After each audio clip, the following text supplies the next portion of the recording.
mother tongue. So, Napintas mo dayta nga ganwat nga mapasamak manen pun ken gapunak ket ti ngamin ububing ket ti kasla mother tongue tayo ket Filipino. Ken daytoy English ngamin isod iti international language. So nga napintas no maipatungpal dayta. Nga man namot kay nga sa uwan nga totally nga ikatantay ti vernacular wenno daytoy mother tongue wenno daytoy kumudtoy ayantay nga Ilocano datoy Ilocano nga language wenno pagsasao. Namot kay nga saon nga ikatantayo ti pinangisuro. Tangamin ket mas may met nga maawatan na gitaw. Bingso nga no mausar tayo met lang datoy Ilocano nga panang explain iti subject ngem ti official nga medium of instruction ngamin nga ibagbagada nga usarenan ket Filipino ken English. Ngem no kaya tayo nga mausar tapno mas maawatan digiti ubing ti leksyon as superintendent ken personally siguro mabalin tayo latamat nga usaran iti pagsasaw tayo ditoy Iloco. so mabalin nga mix na tanong si kati makikita sa Mabalin ti importante ngamin ket maawatan ti ubing ti leksyon. Ket no handamet maawatan oray no English tayo nga English wenno Filipino tayo nga Filipino no handamet maawatan ti leksyon di handamet lang nga napintas. So nga no siya officially well English ken Filipino ti medium instruction. Ngem anam kay nga saon apo ang totally katantay ti Ilocano nga maawatan met ti ubing no ti kasta maawatan da nga nalaing ti leksyon. So better nga di content ti na pintas attorney. Wen ken di accusation da iti knowledge. Ngamin no ti maysa nga ubing ket kurang ti pannakaawat na anamad lang mapagsisilpo-silpo iti leksyon.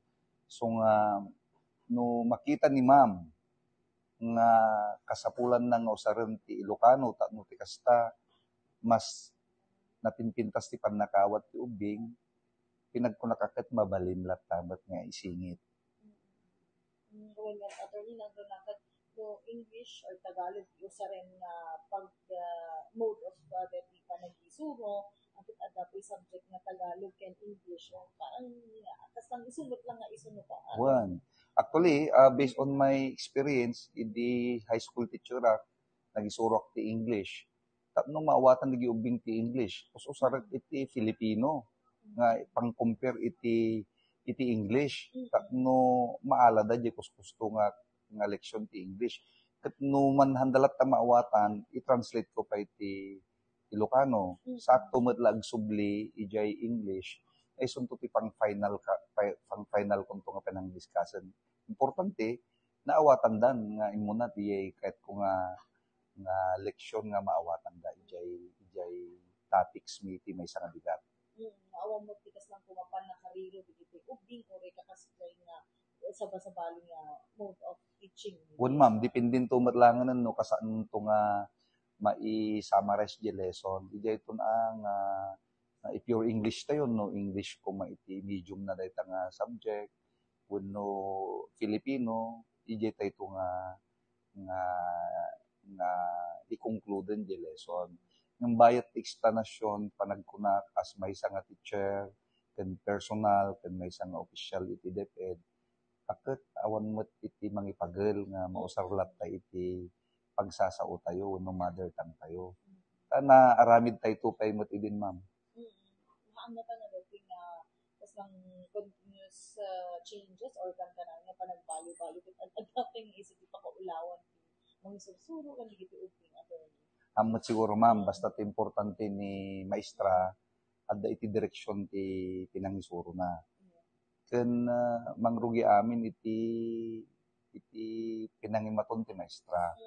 Isu nga digiti maestra tayo dapat creative da ken ikanda iti activities digiti ubing no ma-contextualize da ken ma-experience da iti learning.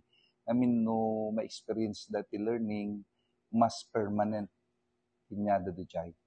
So there must be ways by which our teachers should do in order to not only explain the lesson but to teach and facilitate it in the context of the experience of the learners.